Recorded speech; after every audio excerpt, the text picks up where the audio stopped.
everyone, and welcome to another episode of Disclosure in the Media. I'm here with Ryan Ponkarts again, Hey, and we're talking about the Blades this time in the Elder Scrolls lore. So take it away, Ryan. all right. Well, the Blades group are a interesting faction. They are basically the Emperor of the Third Empire and the Dragonborn Emperor's bodyguards. But their origins lie back at the end of the First Era during the Akaviri invasion that would lead to Remen Cyrodiil's ascendancy as Emperor of Cyrodiil. So it starts with the Saessi, which people call them the Snake Men of Akavir. Now, the lore is sort of contradictory, and we know for a fact that there are some that are like serpentine humanoids, like serpentine bottom, upper half human, or at least upper half humanoid, most likely still reptilian looking though, as well as there is like a men looking group that also falls under the Saessi. So what we believe is that there at one point there was a caste system. Okay. Where these reptilian people were on top and these humans were sort of at the bottom. Or maybe the Naga. It's kind of like the Naga in East Indian mythology. Yeah, yeah. And but it is implied that sometime after this invasion, that this human faction became the majority or overthrew the upper castes, because by the time of the late Third Era, when Tiber Septim's one of Tiber Septim's heirs invades Akavir, the reports that come back, which were fragmented at best, talk about the Saessi as being mounted men. So we know for a fact that at least the only Saessi that Imperial force ran into were of the man type. And being that the fact that the Saessi often had these serpent men leading their armies in the past, it's likely that either they are gone or they're in such low numbers now that this other group has kind of taken over or is still the major group. And the only reason I'm saying that is because this could be contrary to what actually comes out later, because that invasion was like notoriously disjointed and stuff. So that the information there could be hearsay. I mean, even the emperor that led it died, and like one ship of guys got back. So yeah, that's all that we know about them going into the later periods of the Saessi themselves. This is interesting because I didn't mean to interrupt, but yeah, this is interesting. Yeah, this is like the types of Naga where you had a caste system, like in India has a caste system as well. And you have like some human looking ones that are like, they're mistaken for Dracos sometimes, but sometimes they're like these I call them Cobra commanders, because they sometimes will show snake traits by having a neck fan like a cobra.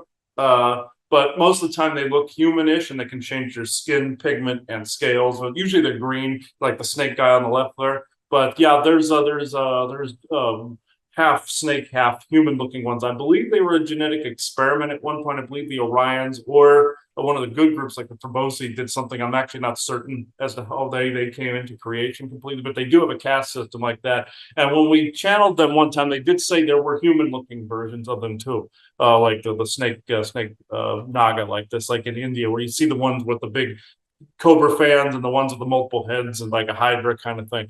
That's actually accurate. So this is the same. The CSCs are the same of those. Okay. And so we know, as I explained in the Remen Cyrodiil episode, they came down, they fought across Morrowind and Skyrim. Remen Cyrodiil held them at one end. An army under Vivec basically cut them off. And when they realized Remen Cyrodiil was a Dragonborn, they pledged themselves to him, because the Saessi, the leader faction of them was the Dragon Guard that were basically hunting dragons. And a Dragonborn is the ultimate dragon slayer, so they pledged themselves to Remen Cyrodiil, this Dragonborn. So Remen Cyrodiil uses them and this conjoined army of Cyrodiil and Skyrim to create the Second Empire, conquering most of High Rock, Hammerfell, unifying Colovia and Nibelheim, and parts of Valenwood and Elsewhere under his banner, leaving Argoni, Morrowind, and Somerset to their own devices for the most part. and him and his dynasty ruled for 3 generations, and the Dragon Guard basically became the guards of the emperor, his secret agents, sort of a spy network. Basically, they were the emperor's like personal people, which reflects into our own history in sort of the Varangian Guard view of like the Eastern Roman Empire, where you have these invaders come down and then get hired by the emperor because they're more trustworthy than the people around him. Yep. Okay.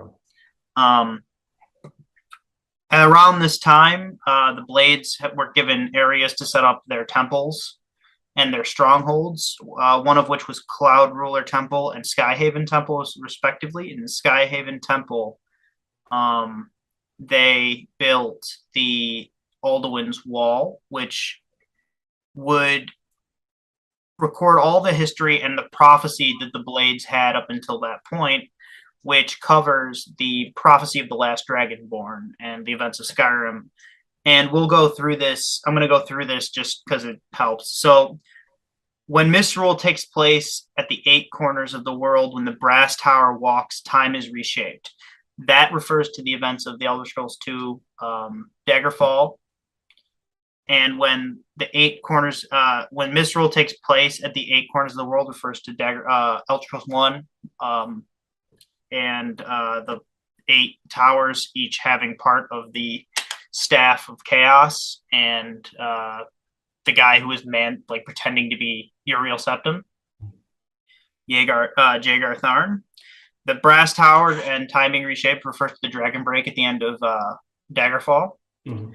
The 3 Blessed Fail and the Red Tower trembles is the events of Morrowind, when the man gods of Morrowind, the Tribunal, fall from favor, and basically their ruse comes out. And the Red Tower trembles means that basically the Red Mountain in Morrowind starts getting ready to go off. Mm. When the Dragonborn ruler loses his throne and the White Tower falls, refers to Oblivion, and you can even see the Oblivion Gate at the White Gold Tower in this part of it. When the Snow Tower lies sundered, kingless, and bleeding, refers to the Skyrim Civil War. And then the World Eater wakes and the wheel turns upon the last Dragonborn is basically the beginning of the events of Skyrim. Okay. You can see it all depicted here. And then these 3 people in the center are the tongues of the past, sending Alduin forward in time. And then this is mostly the events that precede. Here's the Blades pledging themselves to the Dragonborn emperors of the Third Empire, and then you have the whole going into the final battle between Alduin and the Dragonborn. Okay. But this was recorded late First Era by the Blades in Skyrim. So this is a prophecy that they had already had, they knew was going to happen. And they came there looking for a Dragonborn, expecting it to be sooner than it was.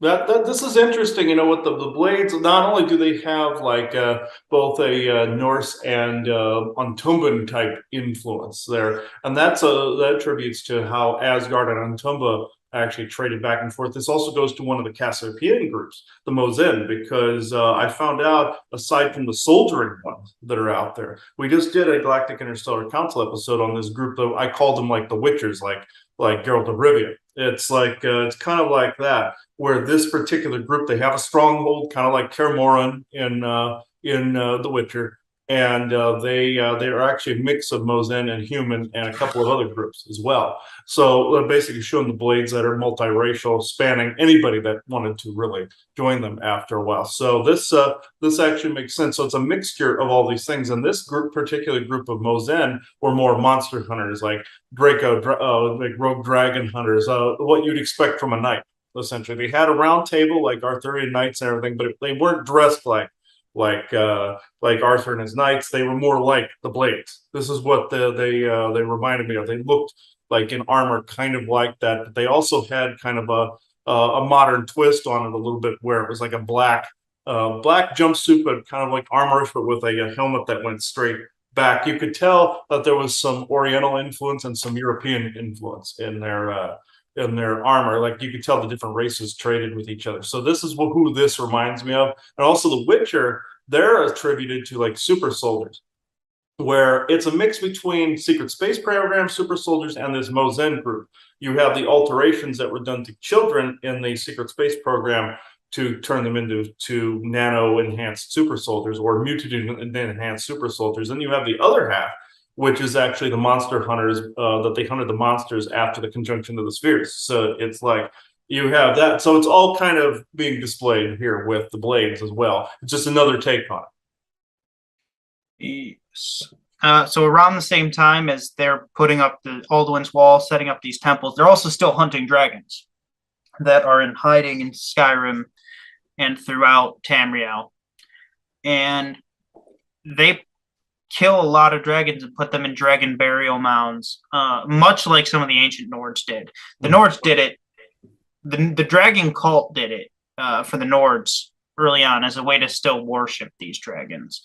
The Dragon Guard were doing it so that they could record the locations of these mounds, so that when Alduin did return and was able to resurrect them, the future blades led by a Dragonborn could put these dragons out permanently.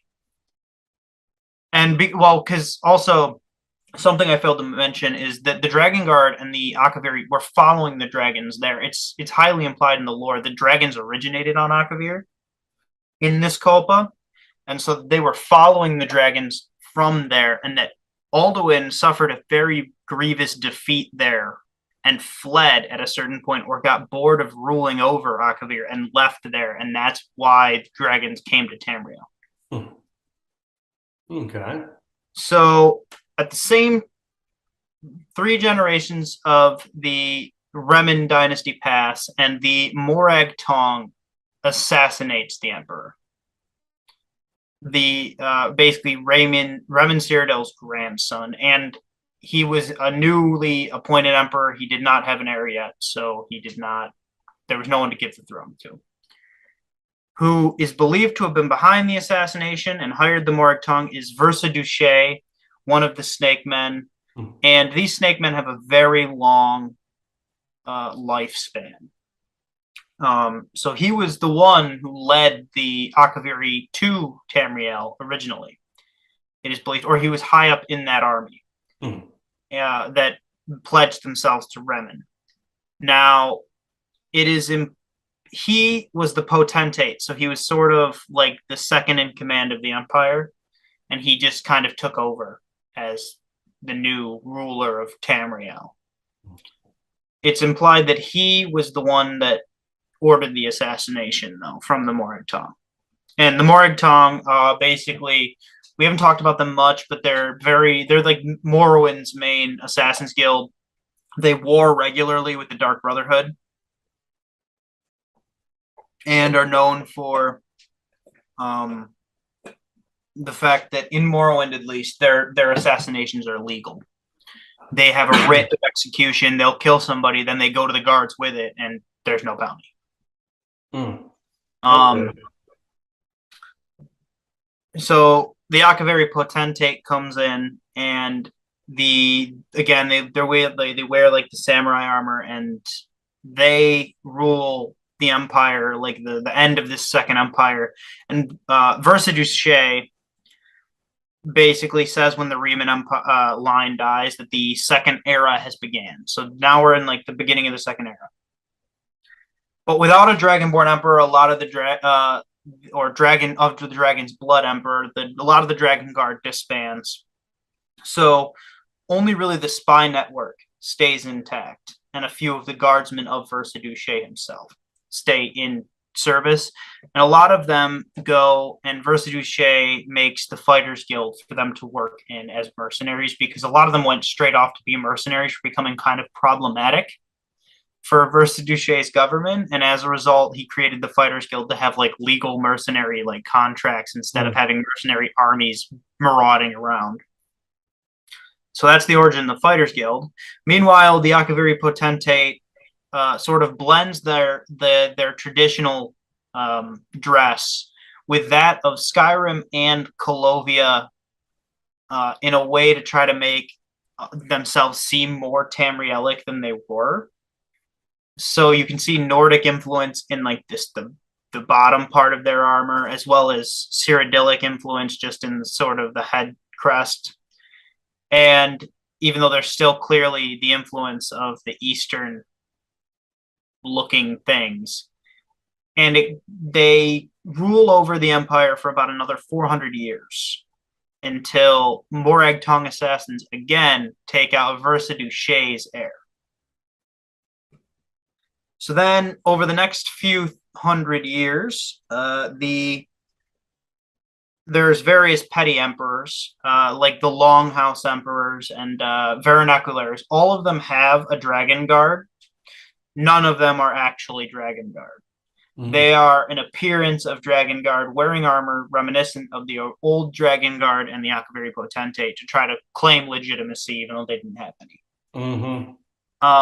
The next time the Blades / Dragon Guard come into any kind of real anything is when Tiber Septim becomes the king of Cyrodiil, and the Dragon Guard people who were left out around, who all of them went underground during the later years of the Second Era, come out and fully support him as Dragonborn and join him as the Blades. They would become instrumental in Tiber Septim's eventual rule and conquest of Tamriel. Because what this is interesting though is like the basically like reptilian royalty essentially. Some of them are portraying that, but then there are the only certain ones are related to it, just like with Tiber Septim, where now you have certain people in royalty that have reptilian genes as well and are related to those particular lines. Like the Potentate before, with him, I saw him as like essentially like a reptilian ruler in this. Well, you could also see like Alduin and Paarthurnax is like Enki and Enlil in the stories as well, because they're said to have some reptilian traits themselves. As well in the mythology. So also with sometimes the reptilian horns and everything. Granted, that was a viral contagion that did that to them. But in this was like essentially the spreading of like the certain king line, like in England with the king line, that's reported to have reptilian traits as well. So this is actually very similar. I didn't mean to interrupt, but that seemed very similar to that. Yes, it is. So now, the Numidium. Tiber Septim traded with when he incorporated Morrowind. He let the Dunmer keep their slave and gods in order to get most of the Numidium. There were still many missing pieces, however, and the Blades were tasked with tracking down the other pieces, and they found them, and then Tiber Septim was able to activate the Numidium using means that we will go into in another video. And the Numidium was basically what won him Somerset. So without the Blades having procured these last pieces, there wouldn't have been any real conquest of Somerset. So the Septim Empire never probably would have been that one Tamriel Empire that it became. Okay. Going forward, we have the events that come at the close of the Third Era, where we're in the Third Era as soon as Tiber Septim conquers Somerset. As soon as his conquests are done, he declares the Third Era as this era of peace. But so throughout the rest of that entire period, the Blades act as the bodyguards of the Emperor as well as Imperial intelligence. They are in all walks of life, they're agents, though the majority of them are stationed in Cyrodiil.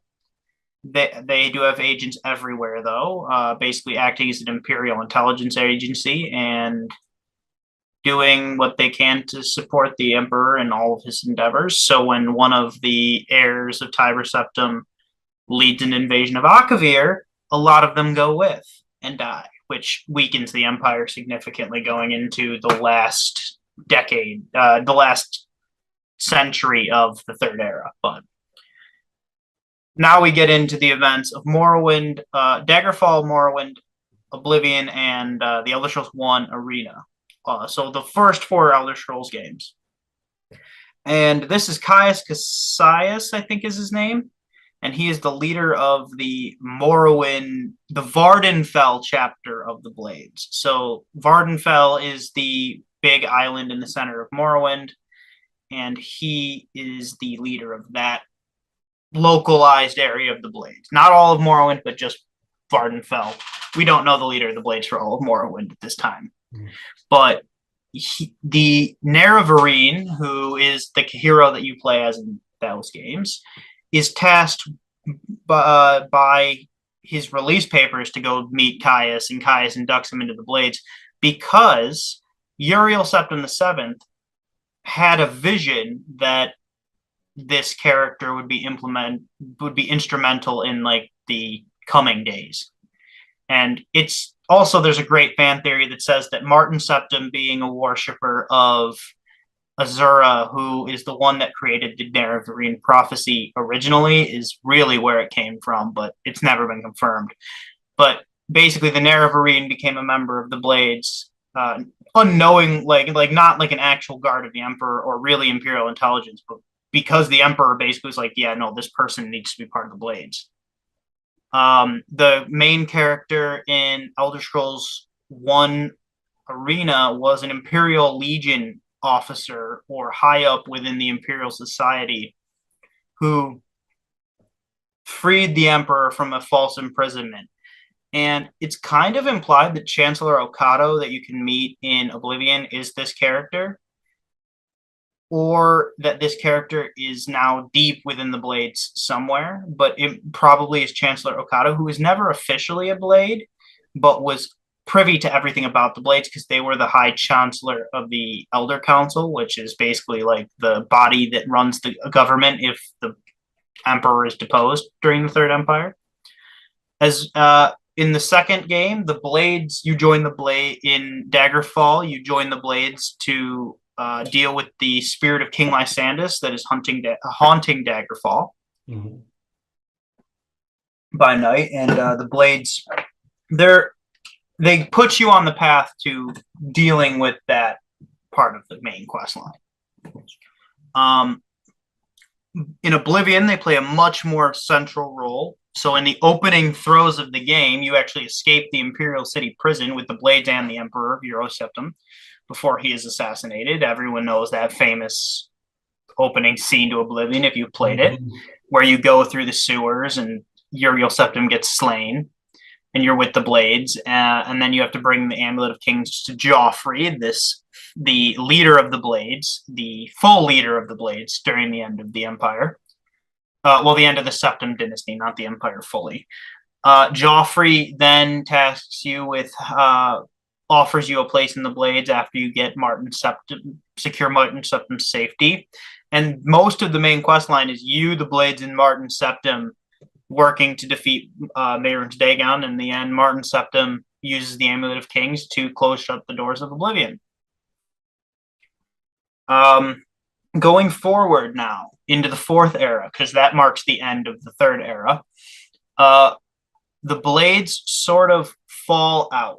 That now that the Empire is, for a while there was the Stormcrown Interregnum, and essentially it's a period where there is no emperor. Eventually the Mede dynasty takes over under Titus Mede I, and the Blades, seeing a new emperor that's not a Dragonborn, sort of withdraw from this role as the Emperor's bodyguard and Imperial intelligence, and the Pentennis Oculatus take that role. Now, the Blades do remain waiting for another Dragonborn, and in that period, the rise of the Aldmeri Dominion happens, and they view that as a great threat to just all of life on Tamriel, but mostly human life, and by this point, the majority of Blades are humans. Don't take this picture as anything special. I'm just showing it because it involves the Blades fighting an elf. Oh, okay. Clearly this is an Argonian, but majority of Blades are human descent by this point. The Snake Men are all gone from the Blades numbers by the rise of the Third Era. We do know that there were certain settlements of Dragon Guard people though around Tamriel. Like we know of one that was in Elsewhere, like after the fall of the Raymond Empire, that had snake men in it. But by the period that we're talking about, there's no snake men left. It's kind of like in the bad guys in Conan the Barbarian, for instance. They're like the Snake Men, and they have kind of like the same style. Like Thulsa Doom is kind of like dressed like a blade a little bit in this, and the same thing. So they were kind of implying a bit of ancient history in there, where Snake Men were involved very heavily in a lot of these different armies and different guards. Also, going back to them guarding the emperor, this group of Mosin told me that they also integrated themselves in as guards in castles and such that they can guard against different monsters like vampires and stuff like that that would approach like their leaders. And sometimes the bad guys would integrate in as like a dark handler for some of these different leaders. Also, there would be a good side, kind of like Merlin and Arthur, where they would have a teacher in there to guide the leader as well. So it was both opposing sides. So this is also what's represented there. If you think back to Conan the Barbarian, the way kind of like how Thulsa Doom was a shape-shifting snake person as well, where he was a wizard from the old world, but at the same time he was also a warrior as well that could that was essentially a snake person. So they're integrating that bit of galactic history and early Earth history into that, where they had them be around also in the times of Atlantis and the Conan lore, but also here where you see them thin out over a period of time, and it was mostly humans that were in the Blades. So they're showing a bit of history there. The Mosin was saying they at one time in history, before they were even called that, had different people in their ranks that were of different races: cat people, lizard people, good lizard people anyway.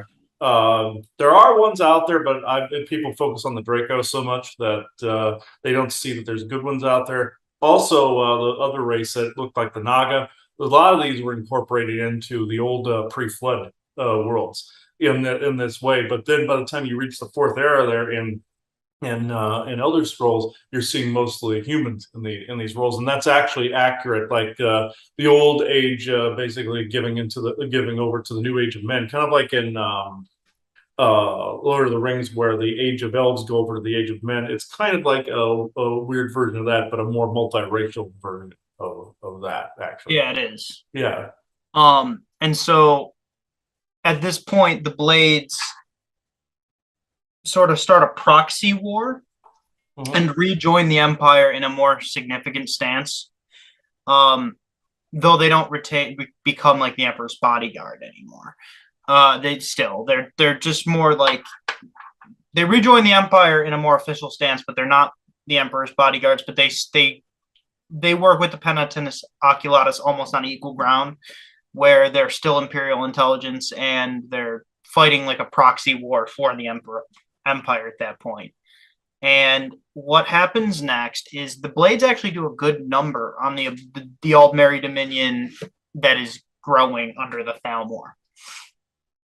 And what happens is, finally, the Thalmor are ready to make their move. So they send the demands that they want. Basically, it's the White Gold Concordat with a few less of the with more territorial concessions.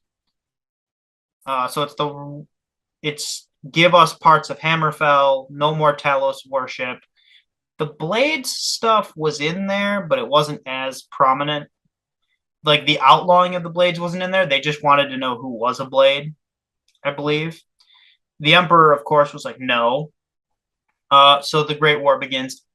At the same time, the Thalmor leadership, with this demand, sends the heads of every Blades agent from the Somerset Isles. So they already knew who all of them in the Somerset Isles were, killed them, decapitated them, and sent the heads with these demands. The war happens. We all know what happens. It ends with the White Gold Concordat that outlaws the Blades and would then go on to also outlaw the worship of Talos,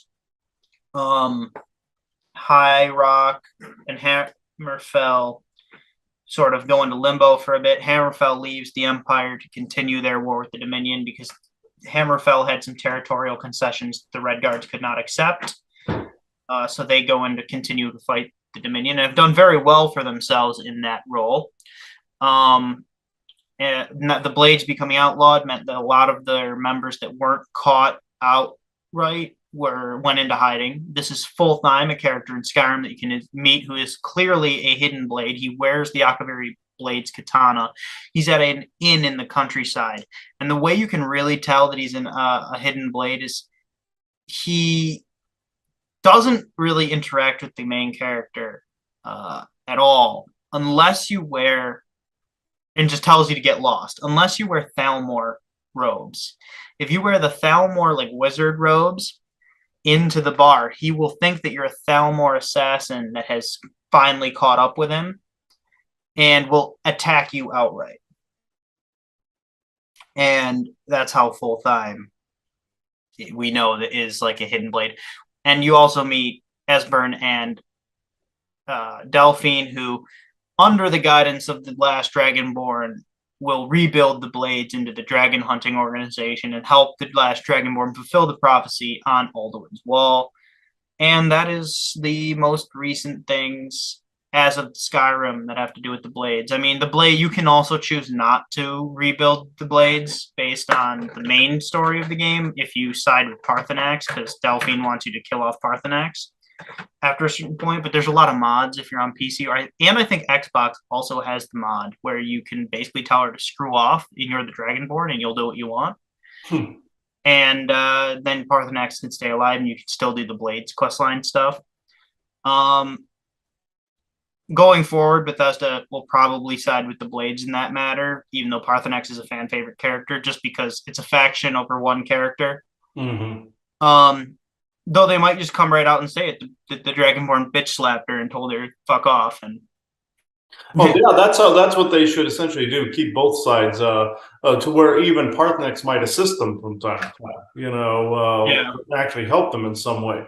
It's interesting where they have the guy hidden, because also they do this with the Star Wars lore a lot too, where with the Jedi after the Purge, the remaining ones are hiding from Vader and the rest of them. So it's kind of similar. It's like in now in modern day where you have some people of the old guard that are trying to hide from like the current Orion factions, and also their government puppets and the political nonsense and everything that's going on now. So it kind of reflects that, where it trickles down to some of the political stuff, like the like White Gold Concordat, outlawing of Talos worship, all this other stuff. It kind of reflects a lot what's going on today. Like I said in the Skyrim episode, people can refer back to that. But it's also a mirroring of what they did to the dragons in the ancient past. Yes, exactly. Yeah, basically, essentially, they got back what they did to essentially the dragons. Even though there were evil dragons under Alduin, it doesn't mean all of them are bad. So they want to essentially eliminate all of the threat.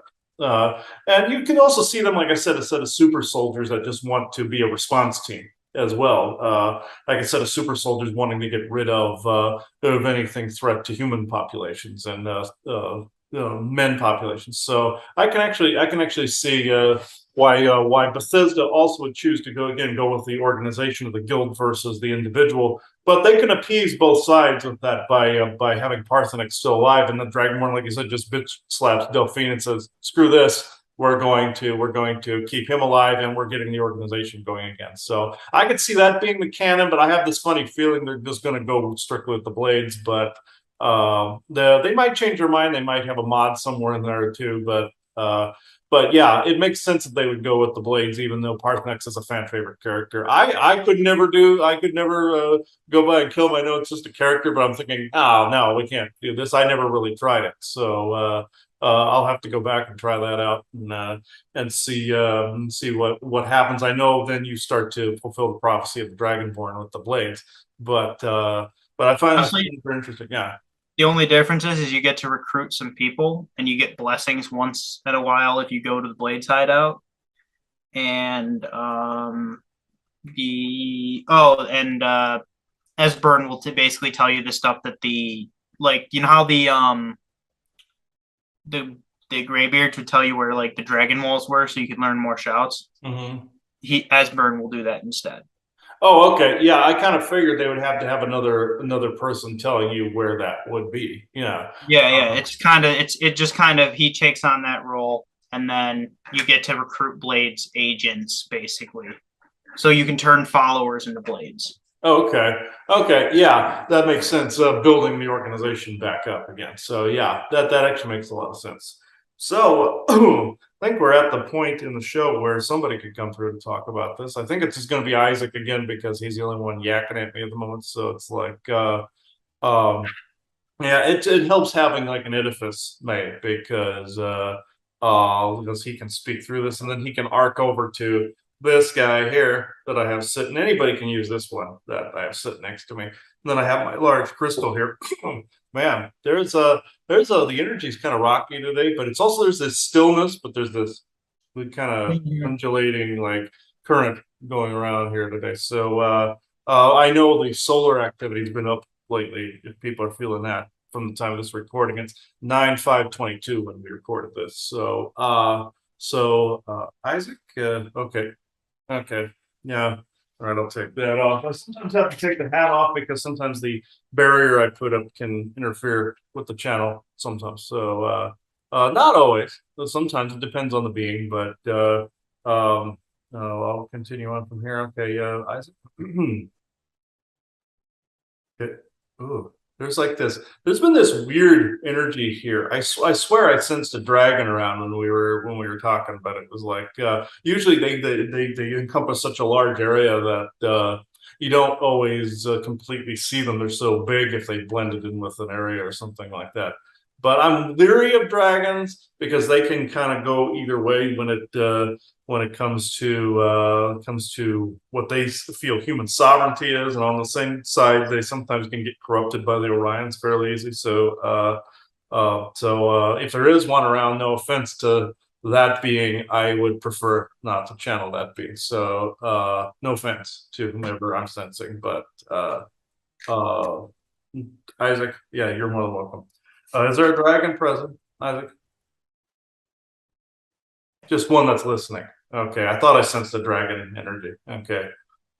They can be very fickle at times too. So okay. Which end? Hmm? Which end is it on? What do you mean, which end? Like which end of our transmission is it on? Over here Okay. on my end, but I think it came from yours. So I think I shouldn't say it. She. Oh, excuse me. Okay. All right. No offense, but yeah, it looks like a medieval fantasy type dragon you'd expect with the large wings and everything.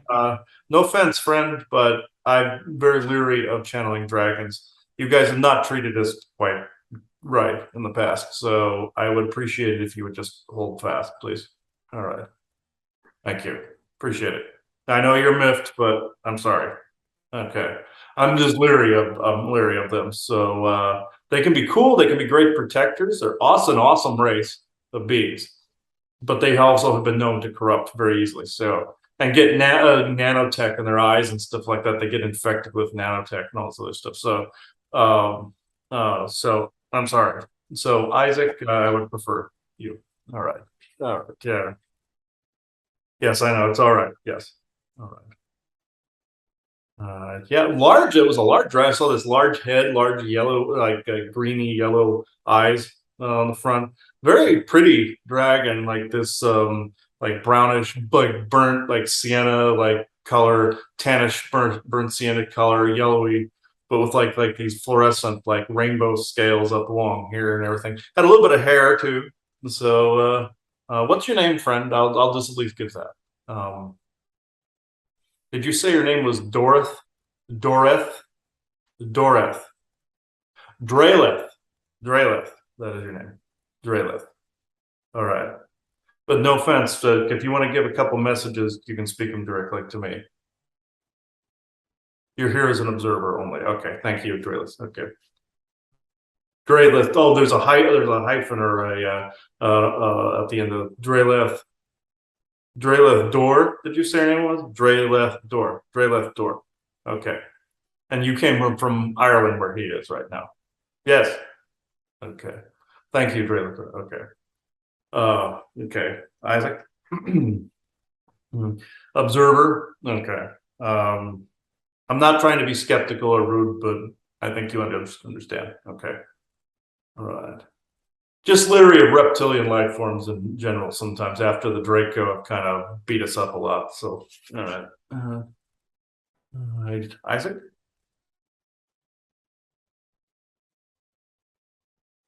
Whew.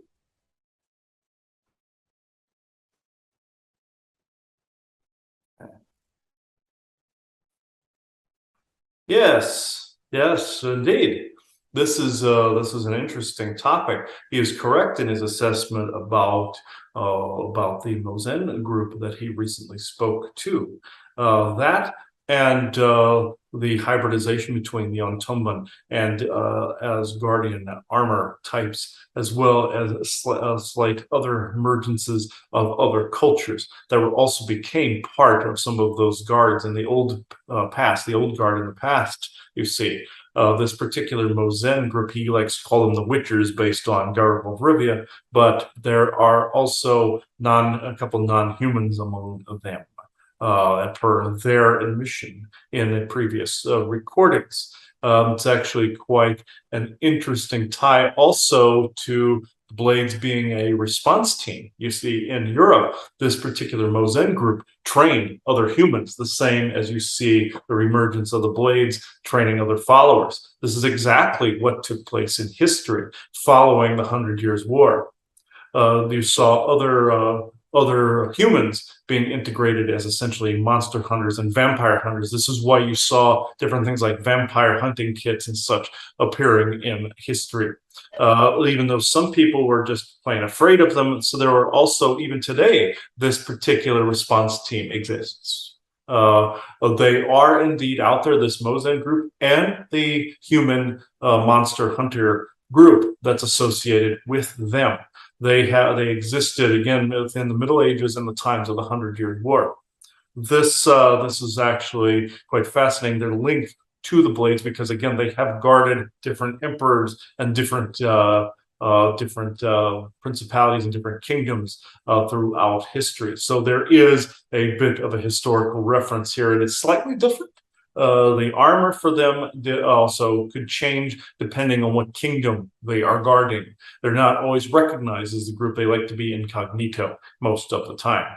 Essentially not underground. They're out in the open. They do walk amongst you, assessing certain situations, both the human and Mosen group that are there. But they do track certain monsters, very much like Geralt of Rivia tracks monsters for hire from villages to see if people have been abducted, to see if people have been killed, or have been involved in ill rituals and the like, or if portal activity exists, such and the such. This is exactly what was being depicted with that. So I can go into questions if you want.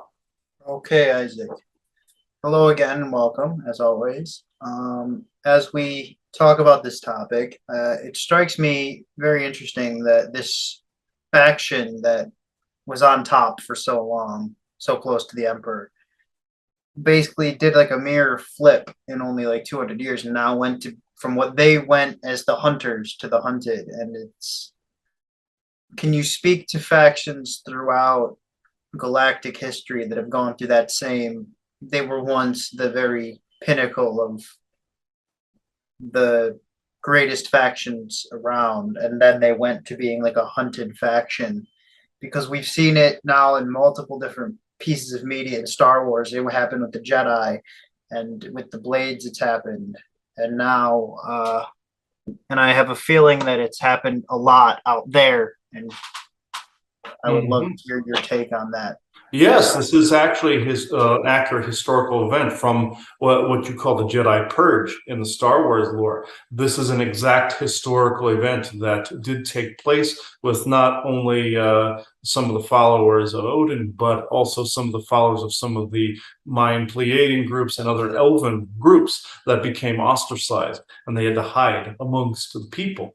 Very much like in the show Obi-Wan Kenobi, you see him hiding out in the deserts of Tatooine, and other Jedi that hide are in incognito. But every now and again, like one of the Jedi in Obi-Wan Kenobi, the series, came out in the open and left a pattern for the Inquisitors to find. Unfortunately, this has also happened. This didn't just attribute to the Mosen groups or the human monster hunters, but this also applied to any group that opposed Orion rule and any of their patterning. This is also why the Spanish Inquisition took place to begin with. It was some of these groups rooting out some of these other good groups that were in hiding. This is why Merlin stayed in hiding, to try to teach children, say, the ways of the Force, so to speak, very much like a Jedi in hiding, attempting to train a young Padawan. After the takeover with Vader and the Emperor and the Empire. So this is what is being depicted. It is a multitude of people. Also, anybody that is, say, force sensitive or psionically sensitive, like you both. This is why there is such targeting on people that are either descended of certain lineages or have certain psychic abilities. This is why the Force-sensitive children were hunted by Vader in your Obi-Wan Kenobi series. This was depicting actual events. They did not want anyone that could oppose them. So any order, like the Blades that existed, were hunted. This is also why the Lyrans were hunted, because they helped humankind. This is why the Forest people are hunted by the Cabal and military, because they don't want these alliances coming back into fruition.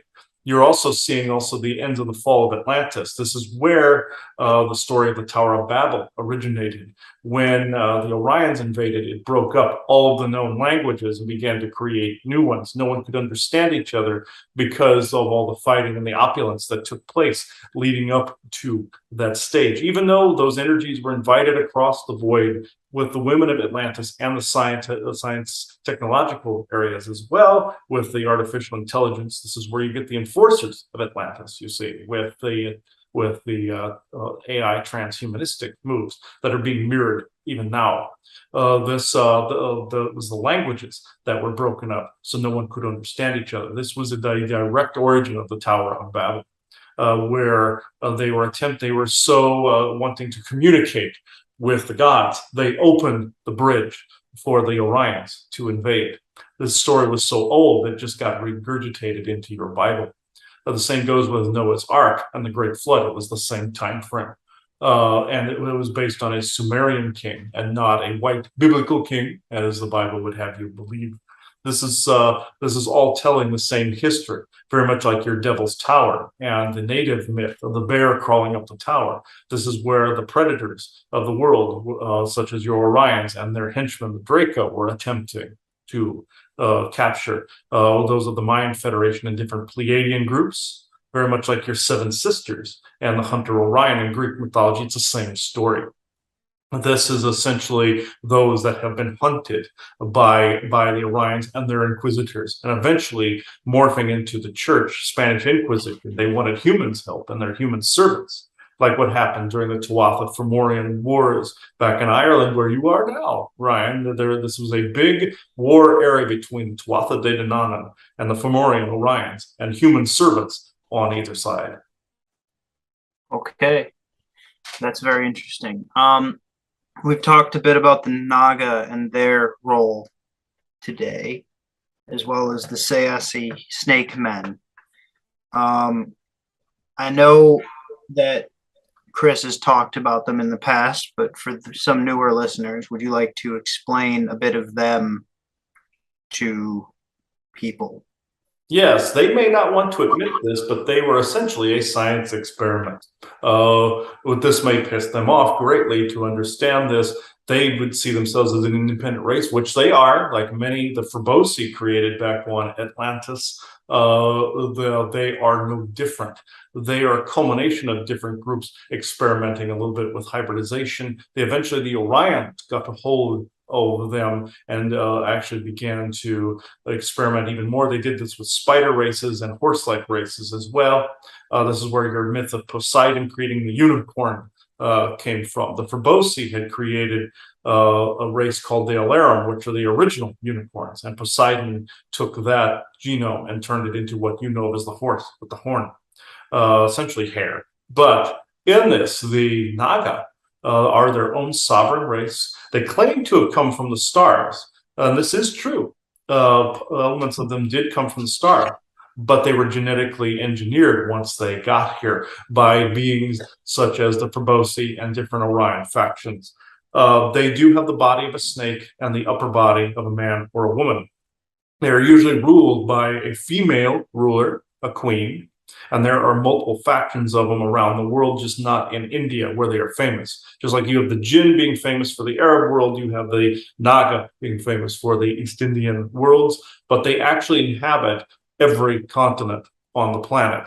They have clusters of snake cults around the planet as well, where some of them like Thulsa Doom in Conan the Barbarian, where he created snake cults and snake orgies. That's essentially like the secret space program's satanic cults and essentially the sexual circle cults, of which the author of that unfortunately experienced. But your Robert E. Howard and the like, and others that were disclosing this. But in the ancient past, these would go on with some of these snake cults or these snake leaders.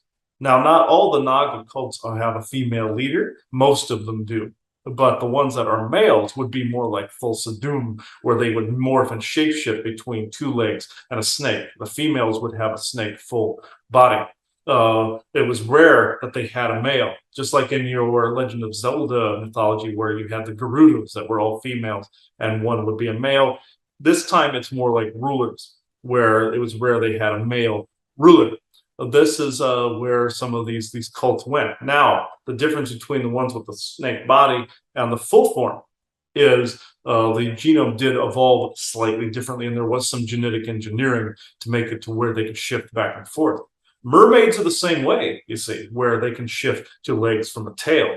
There was some genetic engineering that happened there. The Myrmidon and the mermaids don't always see eye to eye with that bit of history. They think they naturally evolved that way or mutated after the nuclear blast of Atlantis, very similar to the movie Aquaman.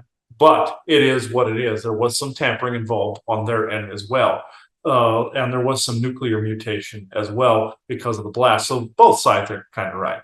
But this with the Naga did a two-legged form try to take over the snake body form? Yes, it did. That is a real bit of history. They were the servants of the larger snake cult types, and eventually they did take over as the dominant. And this is how that sits even today. So yes, that is a true bit of history, and they are also in China and Japan as well. This is why they are depicted in those areas as well. This is why you saw them wearing almost like a Japanese looking armor in that picture that you had, because that would be accurate to the Japanese history. The Untumans were quite aware of them as well. They steered clear of them, but the native Japanese eventually saw and revered them, very much like your Chinese and Japanese revered dragons. Like our friend that's here today, that's slightly butthurt that she didn't get to speak, but she became an observer and understands his trepidations towards more of the lizard folk, let's say. Okay. With most of the other questions dealt with, how often do races sort of do that 180 flip that we saw the Sayesi do in the Elder Scrolls, where they came in as this invader, found out something, and then switched sides almost immediately? This is actually interesting. This happens more often than not in history, where they will find a bit of history about something and then turn on their original progenitors or original captors in cases, and in some cases, the invaded become the invaders and vice versa. Like your Knights Templar, for instance, they turned on the church, did they not? This is essentially they found out the lies surrounding this. They wanted to be the keepers of the true histories. This is how that flipped. But the reversal of that, the role reversal of this also has happened, where periods in history where indeed an invader will then flip around and become the invaded. It's interestingly enough, he himself saw a Star Trek Discovery episode yesterday about this exact concept, where two elemental groups who had a role reversal, where one was afraid to let the other one evolve because at one point they were the invader. This pendulum swings back and forth in history quite often, more than people realize, where someone takes over a position and becomes exactly like the person before them. Essentially taking up the same role. This is essentially Orion influence and other outside, no offense to our person here, reptilian benefactors as well, where you will see a role reversal, or that you will see someone of a certain bloodline that was once a pauper but now is a king. This is the bloodline wars, as he likes to call them, that took place back in the Middle Ages around the time of your Robin Hood and your King John. Whereas your King John ended up being sterile. So he actually stole Henry III from another family that had a certain trait. This would be more like what you would call your dragonborn trait that was also needed. His handler or his advisor, William, was actually at the behest of more, let's just say, controlling sorts such as Orion and other wizard sorts that were out there. So this is a interesting bit of history. You see this role reversal where it also applies to different ET groups wanting to, as you know, the hedge bets of the gods, whereas different armies were controlled to take over different areas. Some groups will bet with each other as if it was a big chessboard or game. Hence, you've seen in your movies, hence you've seen in your TV shows and in your mythology, where they would just roll the dice and see which bloodline would do best. So this is also one of the main reasons you see that role reversal quite often. Okay. Thank you for your time, Isaac. That's all my questions for today. Yes, thank you. Always a pleasure to be here. Oh, yeah, that was kind of shaky there for a moment. It was kind of this, kind of like that a little bit. It's been that way because of the solar activity. It's been quite prolific lately, but yeah, oh, it's really dizzying too. It's kind of like this weird vibe that's in there. The energy is kind of purple and blue in here, and it's kind of just undulating around. Our dragon friend might be doing this too, but for her presence, I can actually feel kind of a heat around my face and everything from her. They are an elemental species, so so they can also affect the human genome sometimes. I ran into another elemental by the name of Chura that also affected my blood pressure, unbeknownst to her. She apologized for it, but it was her energetic makeup. The reference they were making, it's in season 2 of Star Trek Discovery, where one of the main characters, he's a Kelpian. His name is Suru. He's an elemental, but he's a commander of the ship. He's a first officer, and they go back to his homeworld at one point, and they're protected by the Prime Directive or Order Number 1. He can't interfere with that culture because they're a primitive culture. He just happened to find out the knowledge of the Federation and aliens and everything, and he volunteered to go with a Federation officer at the time. But he was told never to return to his home to pollute their belief system or something. Mm-hmm. But he found out something different when there was another elemental group that was oppressing his people and basically culling them down constantly and lying to them about their evolutionary traits and everything.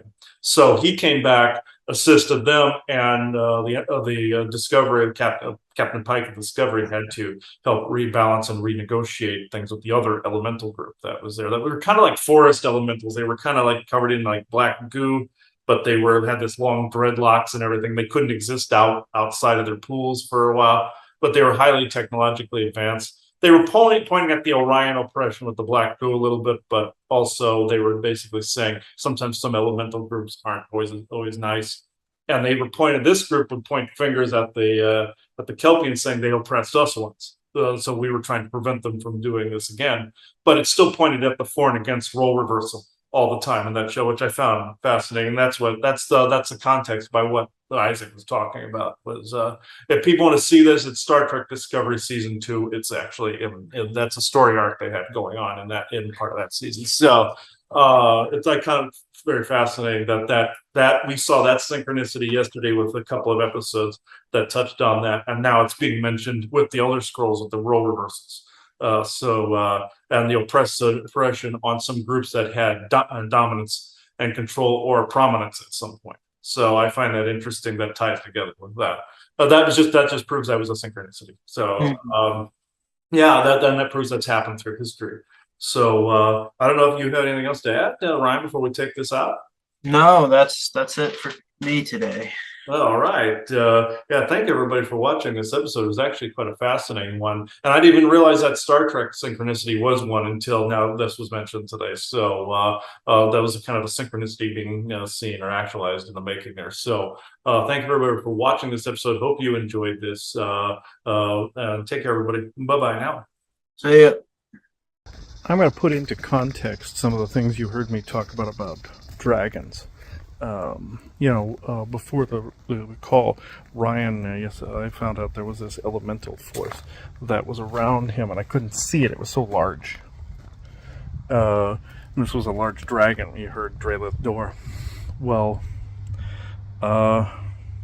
she wanted to speak on the show, and you saw me, hesitate big time. What happened, the last dragons that we dealt with, they corrupt very easily. And they get hit with the AI so quickly in more city areas. I know that was around him. She was around him in Dublin, but the last one we dealt with was Plutus, and he corrupted so badly. He got hit with AI so badly. Then they get hit with that one that's in the eye. That's probably why my eyes were screwing up a little bit, but during the show. But there's like this little glowing orb that goes in the eye. And Plutus had this. He started to look like the Terminator after a while. It assimilated part of his mind. And they go after dragons. They're targeted. Khazad-Thul are targeted. Lyrans are targeted. Sasquatch are targeted. Also, anything dragon related. Lion beings, Khazad-Thul was dragon cat. Then you had, they were from space. And you have the original primal ones that were from here. Like the medieval fantasy looking ones. The cat-like ones that you see in Oriental myth and legend. Those are more Khazad-Thul. And with the cat mixed, and that was the lineage that created the Lyran descendant lineage after a while. So, and we're part of that as well, with more of that lineage that comes out, some of that royal lineage. Some of it is dragon that comes out, some of it is the reptilian Draco oppressive garbage too, that's out there as well. And you heard me compare some of this. But what happened, now it's a loud locust. Okay, what happened, was you also had Relento and Lentazar years ago as well. They got attacked and corrupted. We don't know how true some of their story was. We don't know how much of it was a lie. That's another area we need to revet. And Drelith Door is no different. And there was another dragon I encountered in Ireland in a session some months back as well that I had to get the same thing. Say the same thing too. Placar, I think his name was, but Placar Greth or something like that. I can't remember the name, but Placar Greth. Okay, I believe it was the name. But he was a yellowy-looking dragon. She was like a burnt sienna tone with like the tones that are out here, like the dirt. Like here, camouflage is what I'm being told. Okay, but she's a little butthurt, but I keep telling her to go home because I don't want the same thing to happen. It's out of safety for them as well. And so, yeah, I have to be leery of dragons, even though I have dragon imagery. All the place when we talk about the Dragonborn and all this is, you would think I'd be all right. No. Relento and Lentazar, they got hurt during a conflict. They turned. Plutus was the last one we had. He turned horribly. He oppressed us very, very horribly. And it took an army of forest people to get rid of him. It was basically they become almost as powerful as an archdemon or Hyper Draco, one of those large interdimensional ones. So, yeah, I just have great trepidations behind that. I wanted to give context because we've had so many turn that it's just not worth it for them and not worth it for us. So, yeah, I have a feeling we have a friend here, though, that's we're going to have to do something about. But no insult intended. But they're not.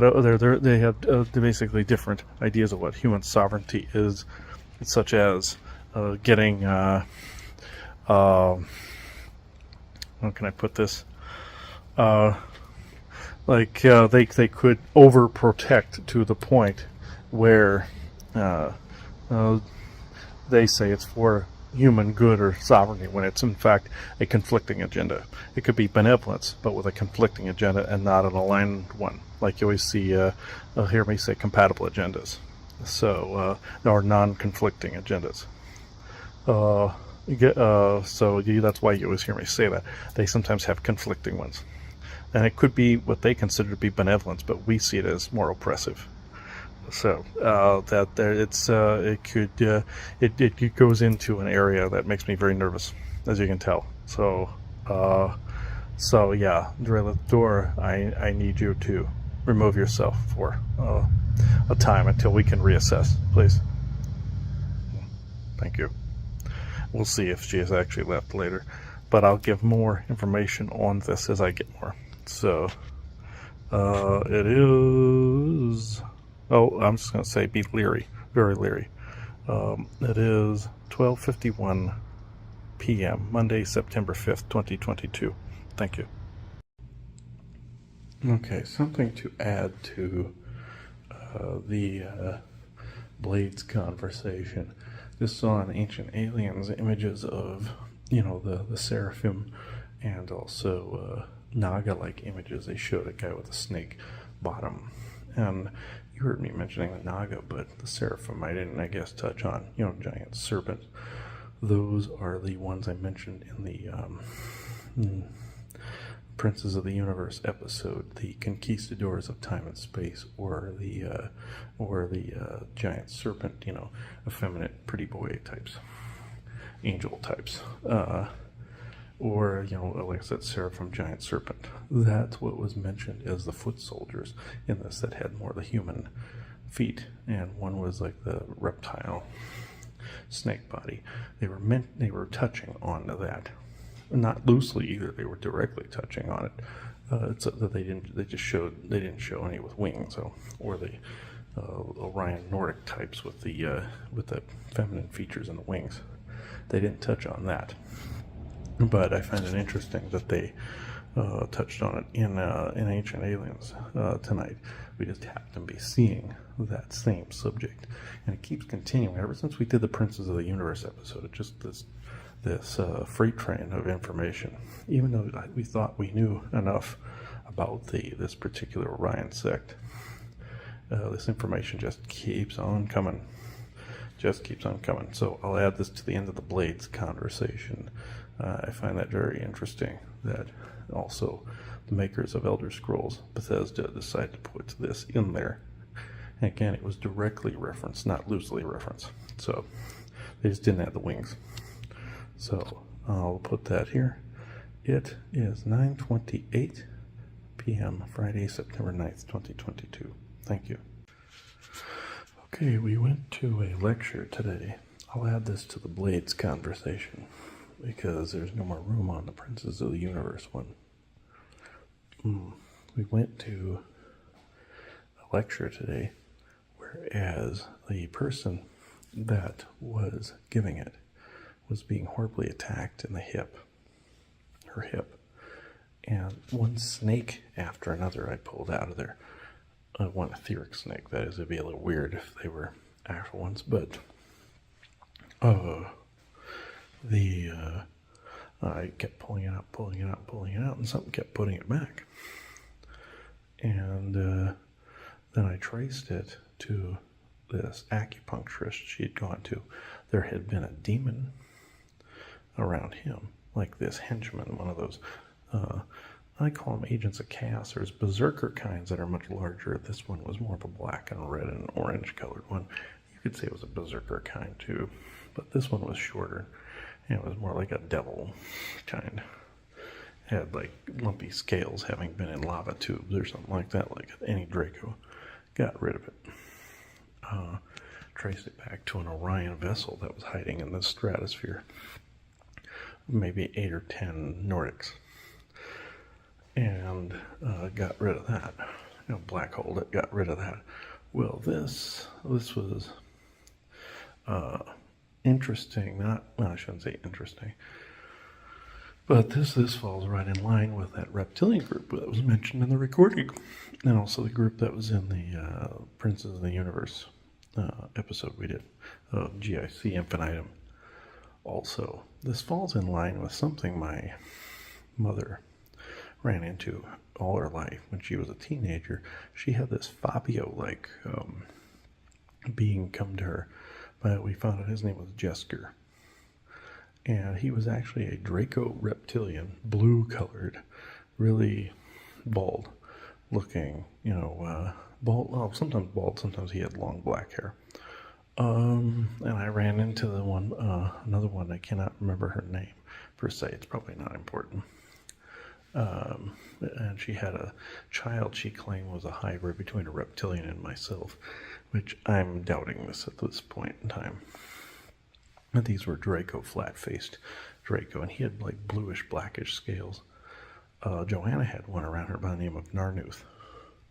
But these guys had the ability to show themselves as like a blonde-haired, blue-eyed with slight scales like these Nordic Orions. And some people are basically stating that they're always coming to them as like this Fabio type figure.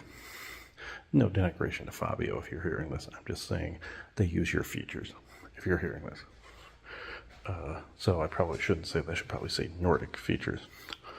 Anyway, I'm beginning to wonder if it wasn't the reverse around, not necessarily shape-shifting. I suppose shape-shifting too, but if they weren't just these Scandinavian-looking Nordic guys from Aldebaran, and the reptilian was more of a guys, or the vice versa, or they had the ability to shift. Some of them can go back and forth, but this Nordic Orion, Aldebaran Orion group, again, it looks like those Pleiadians you always see people channel.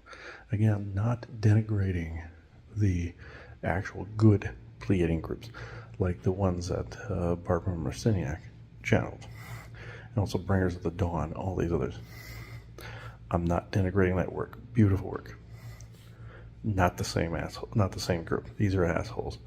The other ones are different. But some people like to compare and say, the Pleiadians. There is no such thing as the in this. There's a bunch of different groups out there. They're like you have the Mayan Federation, you have a set of planets called Parmavu. They look like natives, but like with a Klingon ridge. They're a type of Tuathan elf mixed with some other elemental type. They kind of look like Worf.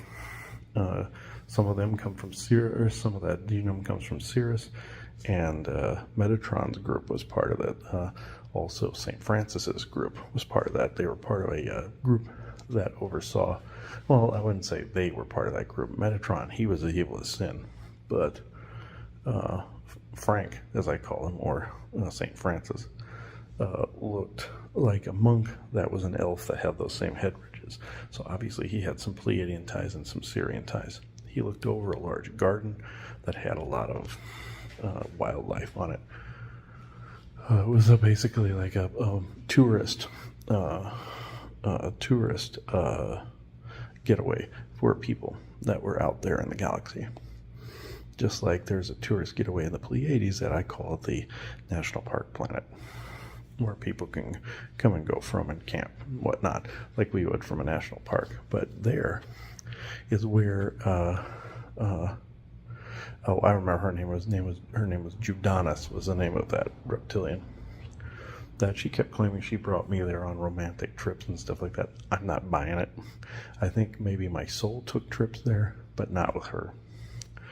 I think she was just digging into my Akashic file cabinet. Anyway, not before I get more sidetracked, just know that Jesker, Judanis, and Narnuth were all Alpha Draco.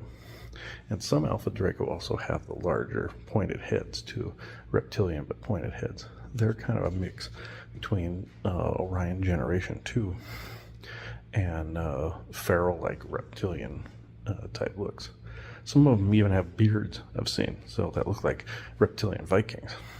Just like I've seen half Viking look, half Draco look before, because those genomes got merged, as I said before. Some Germanic Viking, and reptilian type looks. Some of it came from Mars, some of it came from mixing of the genomes, just like Krum's group is part elemental, part Viking giant types. Just like there are some elf and Viking merge groups as well. So you have all these different variations. This group just happens to be merge, German, Viking, and reptilian. And think about it, Aldebaran, called by the Vril Society. Come on, there's a reason that they had a kinship here. So, anyhow, so there are these different Draco groups, and also you've heard of the big white royals. They look like raptors, but with wings 15 feet tall, and they're completely white. Yeah, that is a stage down. I would have to say from this other group, the Princes of the Universe group are their bosses. You would think that the white ones don't have bosses, but I think there was a misinterpretation as to what white Draco or white Orions were. Like blonde hair, blue eyed, that would be what Hitler would be into. He was also into the white reptilians too, but think of white skin, superior white skin. That would fall under blonde hair, blue eyed. One would think that's why Hitler found him beautiful. I even did a channeling. I saw Hitler finding these beings beautiful. They were very pretty. To me, they're photoshopped, mind you. But Jesker always showed himself as either a very fierce reptilian with like reddish, orangey, yellowy eyes that would shift. And same thing with Judanis. She was more a brown-skinned Drak type. There's these Drak type of reptilians that fly in these large rectangular, cubish, like rectangular vessels. That's another breed of reptilian that's out there. Those have like different space stations out in the galaxy. So there's another breed of Draco there, or offshoot. Joanna had a vision one time where she had bilocated to a Draco space station, and all of a sudden it just went poof, and she had thrown him into this whirlwind. She just happened to see who was attacking me at one time. It was from a far off, distant part of space, and there were these Dracos sitting at a council table with other reptilians and Nordics. So they were all kind of just sitting at the same council table. And she kind of whirlwinded them and really messed their day up a little bit. And this is what she was trying to do in the SSP on the moon. She would be one of those where she would have this emotional reaction and then something would blow up somewhere like a moon. So she was trained in that enhanced weaponized type of psychic, like psionic burst. This is also why in other instances when she was abducted, like in our trip to the Bahamas, when the military took us to that island in the middle of the Bermuda Triangle, they had her drugged. We never understood this until recently. She also has some werewolf codes in there from way back. She also has codes from other lifetimes and other places and expressions like I do, where there's cat, dog, celestial, all these that are in there like me. So anyhow, before I get too far off track, just know there are some that kind of ride the line between really lizard and Nordic, and I wanted to put that in the Blades show. Again, ran out of room on the Princes of the Universe one. This one still applied, and the Blades seem to be like almost a merging between some of these and Untomen influence. So I found that fascinating. All the histories have been kind of blended in the Elder Scrolls, but I wanted to put this in there because also Naga, I've run into them too, like I said in the show. But all these synchronicities that have popped up recently with these snake synchronicities, Draconian, and of course these Princes of the Universe, Nordic Orions, or I should say Nordic Aldebaran Orions. Very important distinction, because there's Pleiadian good guys out there. Please, if you're a channeler, please look into this a little closer. Big difference between Barbara Marciniak's the Pleiadian Agenda and Bringers of the Dawn and all of those books, and Aldebaran Orion Nordic. There is a huge difference there. So I wanted to make that distinction just in case there was some hate mail that would follow this. I'm not dumping on this person at all. So I wanted to make that clear. So I will leave this here, but just know that's so a lot of these synchronicities have popped up, like at our lecture today. And there was some even interruptions with some people that were supposed to be there that didn't show. And we can guess who. We can guess who participated in that. So, and made that happen. So it is 10:22 p.m. Saturday, September 10th, 2022. Thank you.